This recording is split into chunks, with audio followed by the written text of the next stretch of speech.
موعد مباراة منتخب الجزائر ضد ليبيريا في تصفيات كأس أفريقيا والقنوات الناقلة. نكشف إليكم الآن في هذا الفيديو عن موعد مباراة منتخب الجزائر ضد ليبيريا في تصفيات أفريقيا والقنوات الناقلة، حيث يستضيف ملعب استاد حسين مباراة من العيار الثقيل والتي تجمع بين المنتخب الجزائري ضد نظيره منتخب ليبيريا في تصفيات أفريقيا 2025. ويستعد كلا من المنتخبين لخوض تلك المباراة النارية بكل قوة وتركيز عالي من أجل تحقيق الانتصار والحصول على نتيجة إيجابية أمام أنظار الجماهير.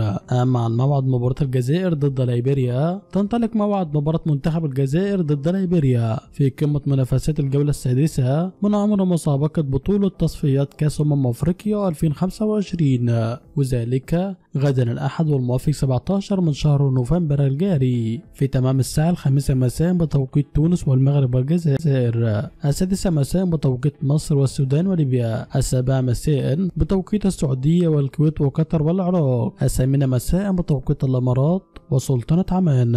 أما على القنوات الناقلة يمكنكم مشاهدة مباراة منتخب الجزائر ضد منتخب ليبيريا عبر قناة بين سبورت 2 الناقلة الحصري لجميع مباريات تلك البطولة. أما عن معلق المباراة، سيتولى مهمة التعليق على تلك المباراة النارية المعلق الرياضي الشهير حفيظ دراجي.